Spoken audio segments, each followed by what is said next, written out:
Hello folks, I haven't made a video for the last few days because I've been feeling a bit under the weather, so that's kind of slowed progress on the bike a bit, but I've been feeling a bit better today, so I've been doing a bit of work on the bike, and I've got to the point where I've actually managed to install the chassis. I've installed the engine cases, and I've now mounted the chassis on top of the engine. So this is how it looks with the chassis on the engine.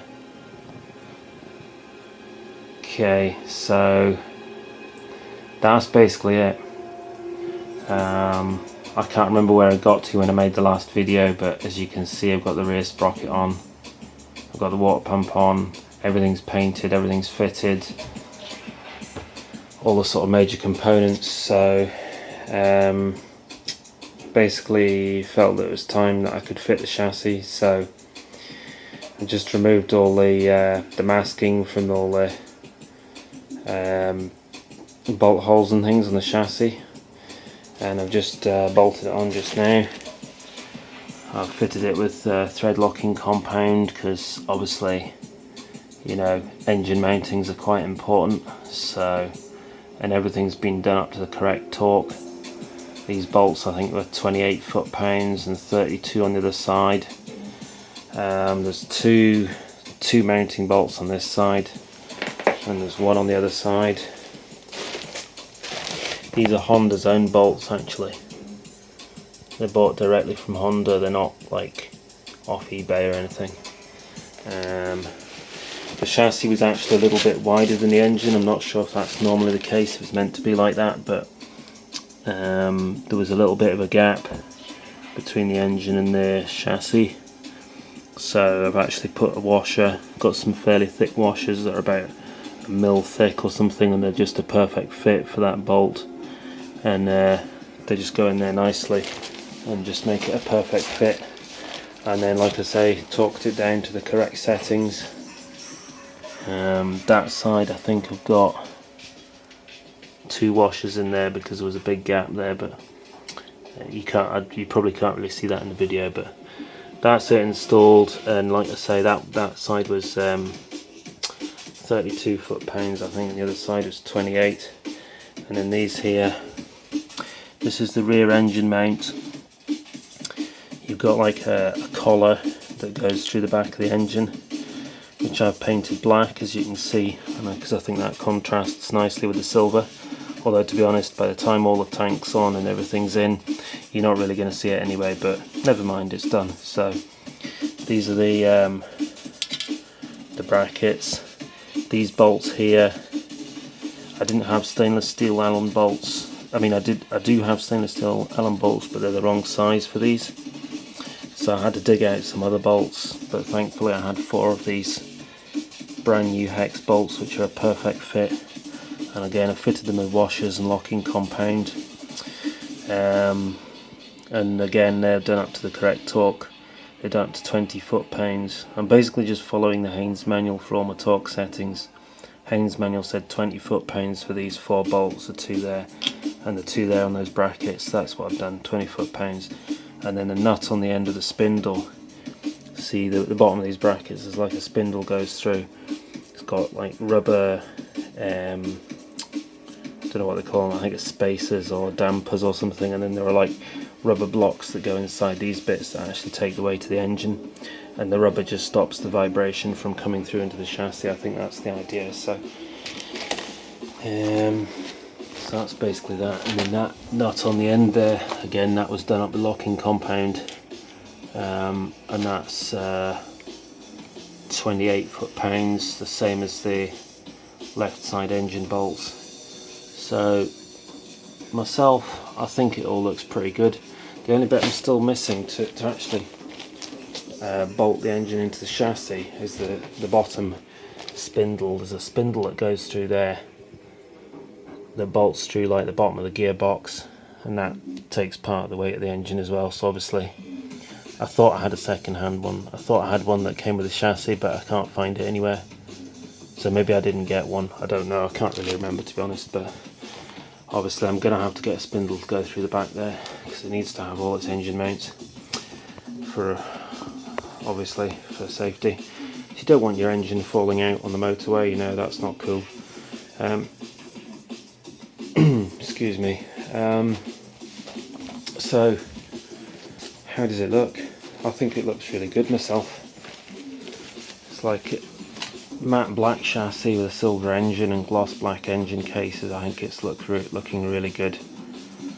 So the next, I'm not sure what I'm doing next. I think probably, I was trying to get a compression tester in town earlier on, but I can't get one. So I'm going to order one off eBay because they're really expensive locally anyway. So then I'm going to test the compression. Once I've done that, then I can put the spark plugs in, and then I can put the HT leads in. I've got HT leads. The coil packs, they attach on here, and then they've got like just a short run from there down to the plug caps. The HT leads themselves are quite short. I've got them here. That's them. So they bolt onto those bolt holes, I think, something like that. And then the HT leads go down to the end caps. There's one of the caps there. These are second hand, but they seem pretty decent condition. So then I've got new NGK spark plugs to go in. So once I've got the compression tested, the ignition will be going on. Excuse me. And then the carburetors, I've still got to clean up the carburetors. Can't remember if I showed the carburetors in the previous video. That's them there. I need to clean them up, probably strip them and clean them, and then they'll be ready to fit. I'm getting reducer fittings because they're not the right carburetors for the bike. They're like 400cc carburetors for a 400cc bike. So I'm getting some reducers. Also, you see this bike takes drain drafts. As you can see, the angle of the carb should be about 45 degrees from vertical. So that's the CBR would originally had like a downdraft carb which has the angle flow to the bottom, but the carbs that I've got are not downdraft, they're traditional carbs. So what I'm doing is I'm getting some silicon reducers which have got a 45-degree bend in them. So they reduce from 30 to 35 mil. These here, or is it 35? I think it's 35 to 40. So these here, these are 40 mil across. The outside diameter is 40 mil.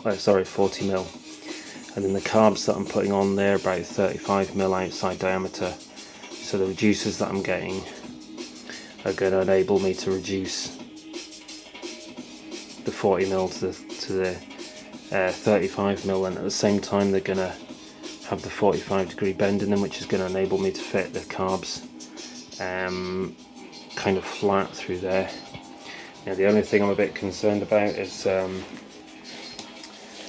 I'm going to support the weight of the carbs, because normally, because of downdrafts, the weight of the carbs would more or less be sitting right onto the engine kind of thing, but because mine are on a 45-degree bend, the weight is going to be more like going down there, so I'm going to have to work out some way of supporting the weight. So I don't know, I'll have to figure that out. I'm not sure what I'm going to do about that, but I'll work something out.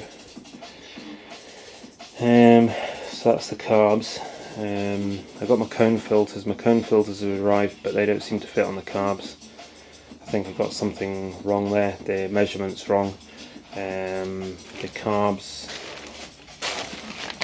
are like 35 mil on that side. That's the side of the butterfly that goes onto the engine. The side that takes the filters is this side here, which is more like, I don't know what that is, I haven't actually measured it, but I think it's 40 mil. Now when I ordered the filters, I stupidly measured the wrong side of the carbs, and so the filters that I've got, actually the rubbers actually go inside there instead of outside, so they're not going to work. So I'm going to need to order a different set of filters, or maybe return these and get the right size, or to be honest they're only about 15 quid, so I might not even bother returning them, or maybe just get another set to fit on those. So once the carbs are cleaned and I've got the corner joints and the correct filters, I can get all that kind of fueling side of things started. And then the radiator, I've got a radiator, but it's a CBR900RR Blackbird radiator. So, but I think the 5-blade radiator is supposed to mount on these mounts, but the Blackbird one is a bit wider than the CBR ones, so there are these mounts here. I don't actually know what they're for, but I think I might just use those for the radiator. And then what else needs to go on? And then obviously I'll need to do all my radiator hoses and stuff. I'll have to make them up to fit. And then after that the exhaust will need to, well actually the exhaust can't go on while it's on the stand for obvious reasons. So probably after I've done those bits and pieces, I'll get the forks and the wheels and the swing arm and shock and all that on. And at that stage it's pretty much going to start to look like a bike. So that's it. There's still other bits and pieces that I need to do before I can get that far. I need to fit the rear sprocket, and I need to replace the bearings and the tyres on these wheels, so that's another job. So that's pretty much it for now. So hopefully I should have another video up tomorrow with hopefully a bit more progress. So we'll see. See you later then. Thanks for watching.